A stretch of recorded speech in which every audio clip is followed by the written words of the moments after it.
ज्ञान प्राप्ति के सभी साधक मित्रों का अभिवादन करते हैं।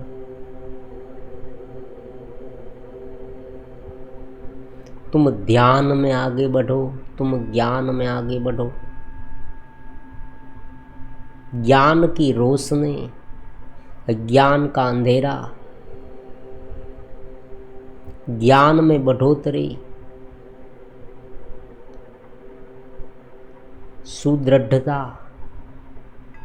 मैं सत्चित्त आनंद हूँ। ये जो वृत्तियाँ है वो तुम्हारी नहीं है। अनेक जन्म से तुम्हारे साथ भले हो, लेकिन वो तुम्हारी नहीं, वो मन की है। ये जो उलझन है, ये जो तुम देख रहे हो, नित्य नवीन प्रकार के प्रश्न तुम्हारे सामने आते रहते हैं। उस प्रश्न को प्रश्न की तरह देखो। तुम इतने ना उलझ जाओ कि अपना स्वरूप भूल जाओ।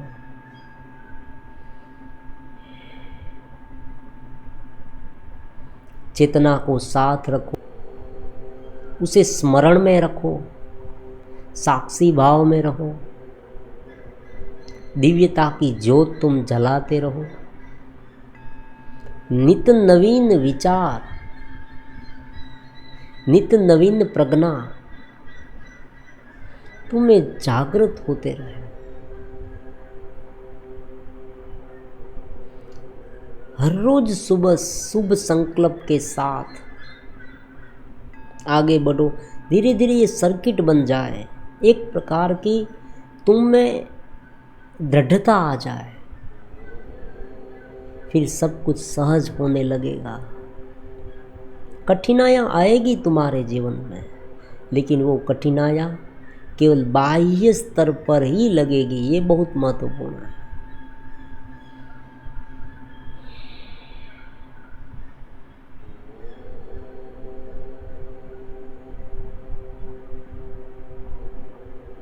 चेतना को ग्रहण करने की कोशिश करो। चेतना तुम हो, तुम दिव्य हो, लेकिन केवल ही तादात्म्य से। वेदांत का शब्द है तादात्म्य। तादात्म्य का मतलब होता है वृत्तियों के साथ एक रूपता, उनके साथ गिरना। तुम इनके साथ इतने गिर गए हो कि तुम्हारे भीतर जो चेतना है, जो दिव्यता है, वो अनुभव में नहीं आ रही। बस इतना सा। जीवन तो तुम्हारा चलता ही रहेगा अनंत तक। अगर भीतर से एकरूप हो जाओगे तो जो आवागमन होता है, जो मन की चंचलता है, वो धीरे धीरे धीरे धीरे एकदम शांत होती जाएगी।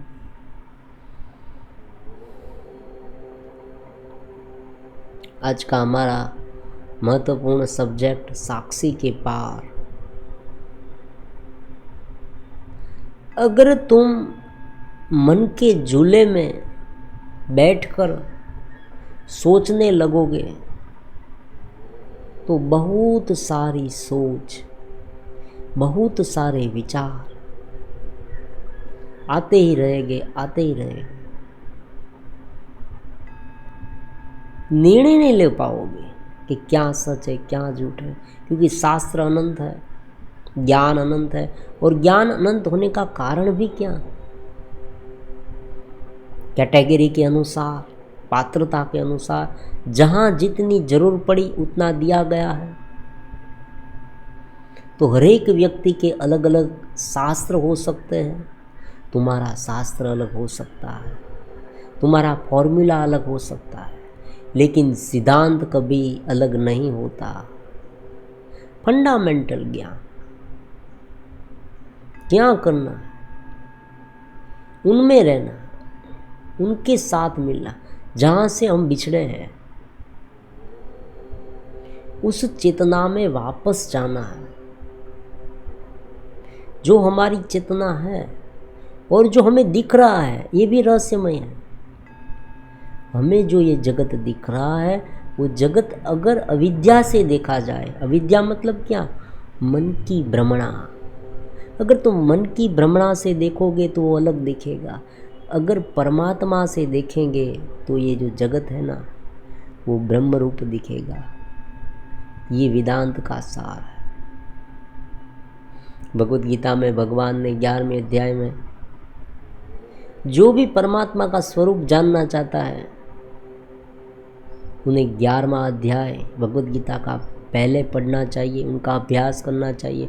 भगवान का विश्वरूप दर्शन कहाँ नहीं है परमात्मा, जल में, स्थल में, आकाश में, वायु में, स्वर्ग में, पृथ्वी में, पाताल में, हमारे आसपास। ये प्रकृति की पूरी चहल पहल, ये रचना, ये उत्पन्न होना, नाश होना, उनका लालन पालन होना, ये सब नियम, ये सब कुछ परमात्मा के अधीन है और उनका एक अंश हम है। अब साक्षी के ऊपर क्या है, ये महत्वपूर्ण प्रश्न है। सबसे पहले साक्षी में जाओ, सबसे पहले अलग हो जाओ। तुम जैसे जैसे अलग होते जाओगे दिव्य होते जाओगे। यहाँ एक नवीन बात है। आमतौर पर आप देखते हैं तो क्या होता है, जगत में जितना रममाण रहते हैं उतना जगत की वस्तु को पाते हैं। मान लीजिए कोई जगत में आपने कोई कला सीखनी हो तो उनके बारे में आप सोचते हैं तो ये कला आपको आएगी। अध्यात्म में उल्टा है, उनसे ऊपर जितना उठेंगे उतना प्राप्त होगा, जितना शांत होगे उतना प्राप्त होगा, क्योंकि स्वतः चेतना स्वयं इतनी बुद्धिमान है, इतनी सक्षम है।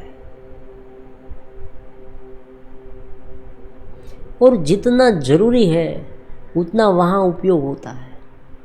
ऐसी बात नहीं कि मन का उपयोग नहीं करना, बुद्धि का उपयोग नहीं करना। ज्ञान होने के बाद चित्त स्थिति का तुम्हें अनुभव हो गया, मन का उपयोग ही नहीं करना, बुद्धि का उपयोग ही नहीं करना, ऐसी बात नहीं है। वो साधन है। शरीर का हम उपयोग करते हैं एक जगह से दूसरी जगह पर जाने के लिए। खाना खाते हाथ का उपयोग करते हैं, आँखों का उपयोग करते हैं देखने के लिए। तो उसी तरह से मन का और बुद्धि का उपयोग भी होगा, सुयोग्य रूप में होगा। क्यों? क्योंकि जब भी व्यक्ति अपना रंग डालता है तभी अलगता होती है। मान लीजिए एक व्यक्ति एनजीओ चलाता है, बहुत सारा फंड आता है, डोनेशन इतना मिलता है, वो बहुत सारी प्रवृत्तियां करता है। लेकिन अगर उनके मन में कोई ऐसा वैसा विचार आने लगे, कोई एक विषय पर वो ज़्यादा आसक्त हो जाए कि मुझे ये पैसे जो है अपने नाम कर देने हैं, ये सब वो सब, बहुत बड़े संपत्ति का मालिक बन जाओ, वो सब ये सब, ये जो कुछ भी ख्याल उनके मन में आए तो तुरंत उनकी जो प्रवृत्तियाँ है उनमें गड़बड़ी होगी। बहुत सामान्य बात है। तो चित्त स्थिति में रहकर सहज रूप से कर्म होगे, ये उनका कर्म का रहस्य है। इसलिए परमात्मा कहते हैं कि स्थितधि योगारूढ़ गुणातीत। अलग अलग इस स्थिति को परमात्मा ने अलग अलग नाम दिया है। आत्मरताः स्थितधि योगारूढ़स्य, 6ठे अध्याय में योगारूढ़स्य गुणातीत, गुणों से अतीत, गुणातीत। आत्मरता, जो आत्मरता है उनके लिए जो सभी कर्म है सहज होते जाएगी। इंद्रियार्थेषु प्रवृत्तते, इंद्रिय जो है वो इंद्रिय के अर्थ में ही प्रवृत्त होती है। ये मान कर तुम आत्मस्थ रहो, तुम अपनी चेतना में रममाण रहो, तुम दिव्यता में रहो।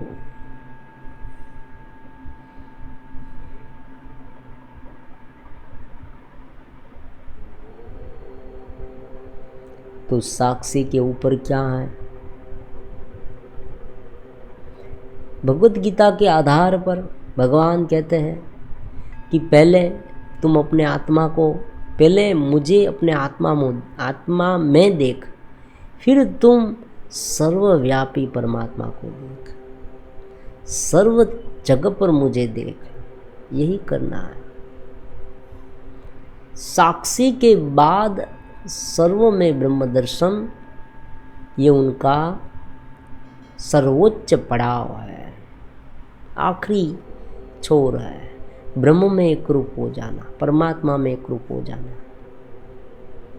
आप कहेंगे हाँ ये बात है, जैसे ही हम साक्षी में लीन हो जाएंगे, हमारे सामने हम हैं और ये जगत, फिर धीरे धीरे उनसे भी ऊपर निर्विकल्प तक पहुँचे, एकदम शांत हो जाए, फिर मन नहीं रहेगा, अमनीकरण।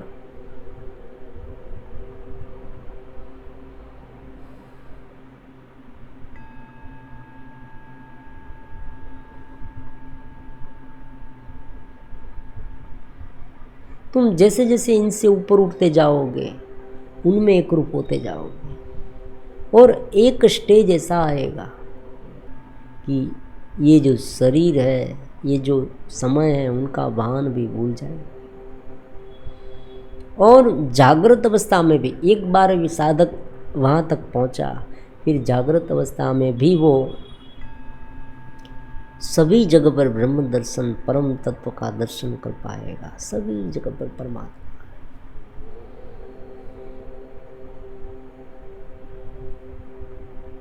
शुरुआत साक्षी भाव से, भगवत भाव से। जिसे ये नहीं आता है, मान लीजिए बहुत सारे साधक मित्र हैं हमारे, साक्षी भाव में नहीं रह पाते। दूसरा उपाय भी हमारे वेदांत ने, मतलब शास्त्र ने बताया है, नाम स्मरण, ये सब स्वरूप ध्यान, ये सब जो एक आधार लेकर धीरे धीरे उनका साक्षी होते जाए, और फिर परम में मन को तुम एकाग्र करो, फिर निरुद्ध कर दो। ये उपाय है, निरुद्ध चित्त।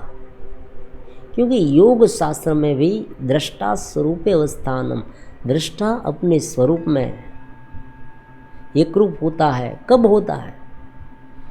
वृत्तियाँ जब उत्पन्न होती है तब उनसे अलग होता है। वृत्ति सारूप्य इतरत्र, जैसे ही वृत्ति उत्पन्न हो वो उनसे अलग होता है। लेकिन यहाँ एक सानुकूल बात बताई गई, एक साधकों के लिए महत्वपूर्ण बात बताई गई, और ये बात ये है कि अगर वृत्ति ब्रह्माकार है तो शुरुआत में वो अन्य वृत्तियों को हटाएगी, फिर वही वृत्ति ब्रह्म में लीन हो जाएगी। अब ये क्यों करना है? साक्षी के ऊपर ब्रह्म चिंतन, ब्रह्म में लीन हो जाना, ये क्यों है? और परमात्मा का स्वीकार भी क्यों? आप ये कहेंगे आपको मालूम नहीं है कि जब आप अलग अलग वीडियो देखते हैं, उनमें दो प्रकार की विचारधाराएं हैं, एक ईश्वरवादी और एक अनईश्वरवादी। ये आपको पता नहीं। हाँ, हो सकता है आप अगर डीप में आपने पढ़ा हो, आपका चिंतन बहुत डीप वाला हो, मतलब आपने इनका बहुत अभ्यास किया हो, तो आपको पता हो। ईश्वरवादी का मतलब होता है अंत में जब ये सब ध्यान करते करते या चित्त एकाग्र हो जाए, निरुद्ध हो जाए, उनके बाद या जगत में, ये जो आसपास जगत दिख रहा है, वो जगत जैसे जैसे एक में से दूसरे में, दूसरे में से तीसरे में, इस तरह से विलीन होता जाए। पृथ्वी है वो जल तत्व में, जल तत्व अग्नि तत्व में, अग्नि तत्व वायु तत्व में, वायु तत्व आकाश में, और आकाश तमोगुण में, तमोगुण अव्यक्त प्रकृति में, और अव्यक्त प्रकृति ब्रह्म में, परमात्मा में लीन हो जाए। फिर क्या बचता है? अब यहाँ दो वर्ग है, दो मार्ग है, दो मानने वाले हैं। एक ऐसा मानते हैं कि कुछ नहीं बचता, शून्य, और एक ऐसे है कि जो ये मानते हैं कि ब्रह्म रूप बचता है, परमात्मा बचते हैं, जो चेतना बचती है, चेतन स्वरूप है। हमारा सनातन जो है, जो वेदांत है, वो ईश्वरवादी है। इसलिए इतनी ईश्वर की मूर्तियाँ हैं हमारे सामने। अंत में परमात्मा बचते हैं, अंत में परमात्मा बचते हैं। उनके आधार पर ही सर्वशास्त्र है हमारे। आप देखें, भागवत में भगवान श्री कृष्ण की बात कही गई। भगवान श्री कृष्ण विष्णु के अवतार है, अलग अलग राम अवतार हुए, मत्स्य अवतार हुए, कश्यप अवतार हुआ, वामन अवतार हुआ, ऋषभ अवतार हुआ। इस तरह से 24 अवतार हुए। अब कल के अवतार होगा, ये भी है। तो ये अवतार माया से हुए हैं। परमात्मा ने अपनी माया दिखाने के लिए जो जगत माया से उत्पन्न हुआ है हमारे सामने, जगत माया से है, सोच से है। हमारे मन में विचार आने लगे, हमारे मन में हम सोचने लगे, हम अलग अलग वस्तु पर मान्यता रखते हैं, इसलिए जगत उत्पन्न हो रहा है। मतलब हमें दिख रहा है। अगर किसी को एनेस्थीसिया दिया जाए तो जगत नहीं दिखेगा उसे। तो ये जैसे जैसे जागृत में जाता है, जगत दिखने लगता है। वही जगत नाम और रूप वाला, हमने अलग अलग नाम दे रखे हैं। इसलिए हमें ये पता है कि ये मकान है, दुकान है, ये वृक्ष है, ये फूल है, ये स्त्री पुरुष, सब पहले दिखता है, ऐसी बात नहीं, आँख से दिखता है। लेकिन नाम की पता नहीं तो आप कह नहीं पाएंगे क्या है। नाम के बिना स्मृति कैसे रहेगी? स्मृति रहेगी एक चिन्ह के रूप में। ये था, मैंने देखा था, लेकिन क्या है वो मुझे पता नहीं। आप ये जान जाएगी ये है। तो इस तरह से नाम और रूप वाला जो पूरा जगत जो उत्पन्न होता है मन में, चित्त में, उसे चित्त, सूक्ष्म शब्द चित्त है, लेकिन हमें समझ ना पड़े तो मन कह सकता है। चित्त, योग शास्त्र चित्त शब्द का यूज करता है। चित्त वृत्ति निरोध, योग चित्त वृत्ति निरोध। तो शांत होते होते जब शांत हो जाए, पूर्ण रूप से शांत हो जाए, तब क्या बचता है? परमात्मा। ये ईश्वरवादी सोच है, परमात्मा है। अब ये क्यों है?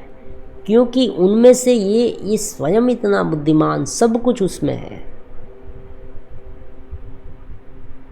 अव्यक्त रूप प्रकृति उनके साथ है, उनका मतलब क्या हुआ? बीज उनके साथ है। सब कुछ उत्पन्न करने वाली जो क्षमता है वो उसमें है। उत्पन्न करने वाली जो क्षमता है वो उनमें है। वो अव्यक्त रूप में हो गया। मान लीजिए वो अव्यक्त हो गया, धीरे धीरे शांत होता होता अव्यक्त हो गया, फिर भी उनमें क्षमता है। उस क्षमता है इसलिए इसे चेतस कहते हैं। वो इतना दिव्यतम है, फिर से उनमें जगत उत्पन्न हो सकता है। उत्पत्ति और प्रलय का सिद्धांत क्यों कहा गया? फिर से उनमें जगत उत्पन्न होता है, फिर से वो विलीन हो जाता है जगत। तो ये एक हुई। दूसरी बात, दूसरे लोग ये कह रहे कि अनिश्वर कुछ है नहीं, शून्य हो जाता है सब कुछ। प्रश्न ये है कि शून्य में से जगत कैसे उत्पन्न हो? अगर वे वस्तु है ही नहीं, अंधेरे में हमने देखा सांप है, सांप नहीं था वहां, हमें डर लगा, तुम डर के मारे भागने लगोगे, लेकिन वहां सांप था ही नहीं। तो वहां क्या था? रस्सी थी।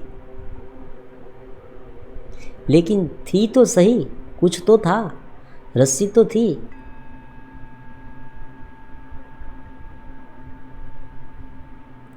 अगर रस्सी ही नहीं होती तो सांप का अनुमान कैसे होता, सांप का भ्रम कैसे होता। इस तरह से अधिष्ठान उसे कहते हैं, कुछ तो है, ये कुछ तो है ना, वो परमात्मा है। तो साक्षी के पार परमात्मा है, साक्षी उनका अंश है।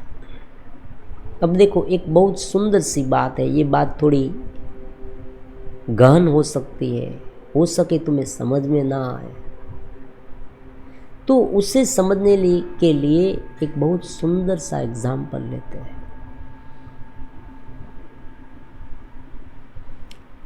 वेदांत का ही एग्जाम्पल लेते हैं। सागर का पानी है, इनके बीच एक मटका है मिट्टी का, उनके भीतर पानी है, वो सागर का ही है। लेकिन जब हम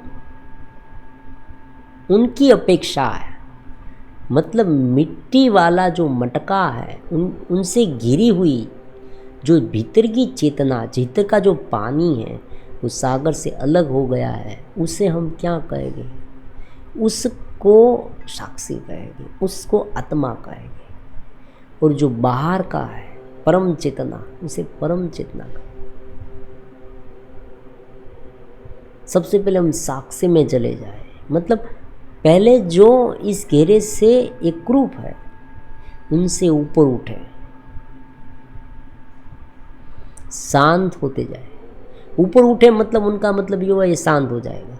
और जब उपयोग होगा तब इस तरह से उपयोग होगा कि वो उनका अनुभव करते करते उपयोग होगा। ये बहुत महत्वपूर्ण बात है। देखो एक रहस्यमय बात और भी यहाँ बताई गई कि जब काम करते हो, अगर काम के समय चेतस हो, साक्षी में हो, तो वो जो काम मतलब इंद्रिय की कोई भी वृत्ति, जब इंद्रिय जब बाहर प्रकट होने के लिए तैयार हो जाती है, आँख से कोई देखते हो, कान से सुनते हो, ये जो सारी संवेदनाएं है ना, वो धीरे धीरे मन के मनस्पट पर उत्पन्न होने लगे। मतलब जिस तरह से कर्टेन पर्दा है उन पर फिल्म पड़ने लगे, तो मन में जैसे जैसे वृत्ति उत्पन्न होने लगे, हम उनके साथ घिरते रहे, घिरते घिरते इतने गिर ना जाए कि हम भूल जाए कि हम चेतना है। अगर उस समय चेतना का ख्याल, चेतना का अनुभव, ख्याल मतलब मैं चेतना वैसा नहीं, उनका अनुभव बरकरार रहे और वृत्तियाँ रहे, तो वो वृत्ति भी चेतस होकर बाहर आएगी।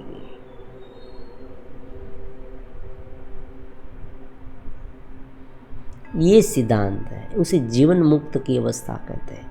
जो जीवन मुक्त में आए हैं वो उनके जो कार्य है स्वतः धीरे धीरे योग्य होते जाए। वो अगर कोई कार्य करेगा जीवन मुक्त अवस्था के बाद भी कार्य होता है। जो मुक्त बुद्ध पुरुष है वो कार्य करते हैं, लोक संग्रहार्थ करते हैं, अन्य लोगों के लिए, मुक्ति के लिए वो आगे बढ़े, इनके लिए वो कार्य करते हैं। लेकिन उनके जो कार्य है वो भी चेतस होते जाए। साक्षी की लो जल रही है, परमात्मा की अनुभूति की लो जल रही है, चेतना की भगवत भाव की लो जल रही है, भीतर दीप जल रहा है, बुझा नहीं है। तो ऐसे जघन्य कृत्य नहीं होगी, ये बात है। सहजता होगी। बाहर वातावरण बिगड़ गया है, हम बेचैन हो जाएंगे, ऐसी बात नहीं। सहजता बरकरार रहेगी। हो सकता है, ऐसी बात नहीं, शुरुआती साधक बिगिनर्स जो है, शुरुआत में सब कुछ होगा, तुम्हारे साथ सब कुछ घटित होने वाला है, ये मान कर चले, तुम्हें मान लेना है। क्रोध आएगा ही, और हो सकता है तुम क्रोध के साथ इतना उलझ जाओ, क्योंकि ये बार बार पूछे गुरुदेव ऐसा क्यों होता है। हम नहीं चाहते फिर भी क्रोध आ जाए, हम नहीं चाहते फिर भी वासना उत्पन्न हो जाए, हम नहीं चाहते फिर भी ईर्ष्या, ये सब समय कहाँ चला जाता है हमें पता ही नहीं चलता, ये सब क्यों होता है। केवल इनका एक ही उत्तर है कि तुमने आज तक जो किया है उनके संस्कार गड़े हुए हैं, बस इतना सा, दूसरा कुछ नहीं। दोष है हमारा ऐसी बात नहीं। तादात्म्य में रहने का, इस देहात्म बुद्धि में रहने का, जगत में रममाण रहने के संस्कार पुराने हैं, लंबे समय के हैं, लकड़ी गीली है तो बहुत सहज है कि उसे उनमें आग लगने में देर लगेगी, इतनी सी बात है। तुम्हें कुछ भी टेंशन करने की आवश्यकता नहीं है, लगे रहो, एक विश्वास से लगे रहो, एक लो जगाते जाओ।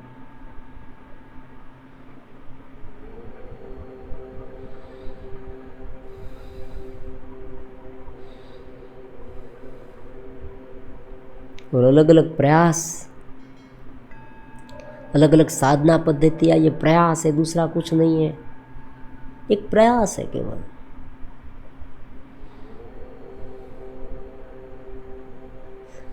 प्रयास अगर चित्त स्थिति को जगाने के नहीं है, केवल मन को शांत करने के, मतलब मन में बहुत उत्पात है तो थोड़ी देर उसे सुला दो। एक पागल आदमी है, वो इतना पागलपन दर्शाता है, पागलपन में रहता है, दूसरे को मारने लगता है, गाली गलौज देता है, इधर उधर भटकता है, किसी की वस्तु को तोड़ फोड़ करता है, तो हम उसे क्या करें? कहीं पर बांध दे या कहीं अलग स्थल पर ले जाए, और कोई मान लीजिए उसे एनेस्थीसिया दे दिया जाए, उसे नींद में सुला दिया जाए, तो वो उतनी देर तक शांत रहेगा, लेकिन जैसे ही वो जागेगा फिर से उत्पात मचाना शुरू कर देगा। तो मन भी ऐसा एक पागल है, उन्हें सुधारना होगा, उनसे ऊपर उठना होगा, उनको सहज करना होगा, या तो उनको सुधारे या इनसे ऊपर उठे। इनसे ऊपर उठने से वो धीरे धीरे अपने आप शांत हो जाएगा, क्योंकि तुम्हारी शक्ति उसे कम मिलने लगी। ये फंडामेंटल नॉलेज है, इन्हें पकड़ के रखो।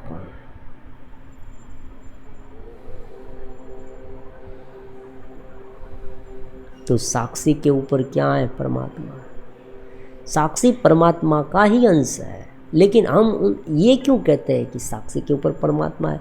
ये क्यों कहा गया? इनका भी कारण है। मान लीजिए हम ध्यान करते और साक्षी में होते, उस समय भी जगत में तो कोई है जो ये सब बना रहा है, जो सब उत्पन्न कर रहा है। आप समझे? सागर में जो बूंद है, वो बूंद सागर का अंश है, बात है, लेकिन पूरा सागर तो है ना।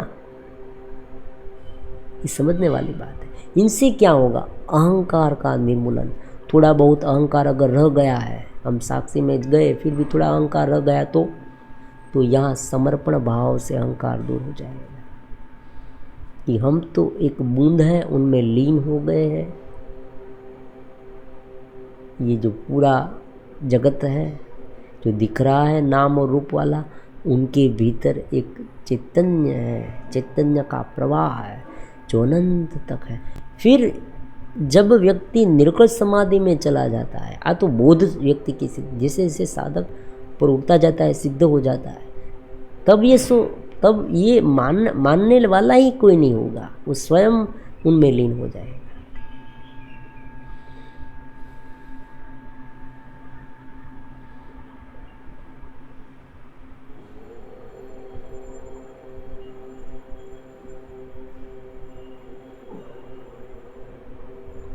कुंडलिनी योग में भी और चक्र के बारे में जो समझाते हैं, जो गुरु होते हैं, वो भी इस तरह से उनमें वर्णन है। जो सहस्त्रसार चक्र है,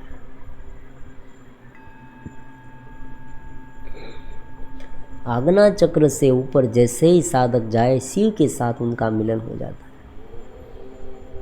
जीव और शिव का मिलन। जब जीव अपना जीवत्व त्याग देता है, आसक्ति मोह ये सब मन का है, हमारा नहीं है। जब वो उन सब से धीरे धीरे उपराम हो जाता है, तब वो साक्षी में, और फिर एक स्टेज साक्षी में रहने के बाद अगर उनमें ही लगे रहे तो धीरे धीरे चेतना में लीन हो जाते, परम चेतना में।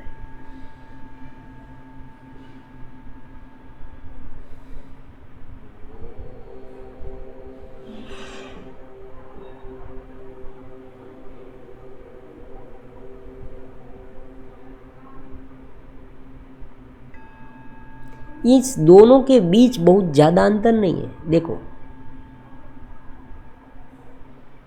इसलिए हम ये भी कह सकते दोनों एक है, ऐसी बात नहीं। दोनों एक है ऐसा कह सकते हैं, हमारे भीतर आत्मा और परमात्मा दोनों एक है। लेकिन घेरे के कारण जब तक व्यक्ति जीवित है, देखो यहाँ एक दूसरी भूल हो जाती है।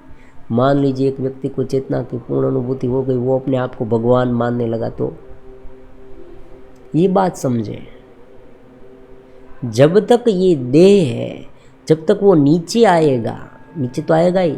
मान लीजिए वो नीलकंठ में चला गया और ये देह बुद्धि सब कुछ इस घेरे को पूर्ण रूप से उनका बाण भूल गया, वापस ही नहीं आया। वो नीलकंठ में लीन होकर लिंग शरीर से त्याग करके परमात्मा में लीन हो गया, तो कोई बात नहीं है, वो परमात्मा को पा गया।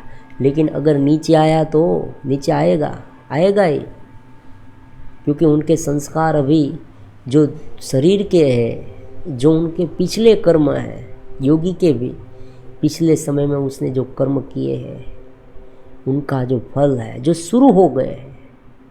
जिस तरह से अंधा व्यक्ति है तो उनकी आँख आ जाएगी ऐसा नहीं होगा, वो बाद के जन्म में अंधा नहीं होगा, ये हो सकता है।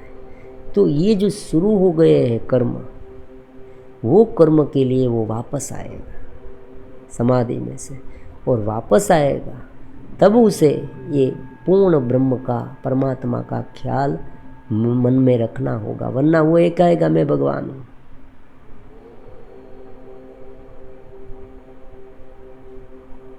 क्योंकि तुम आप घेरे के साथ हो, तुम चेतना हो, ये बात है, तुम उनके अंश हो, ये बात है।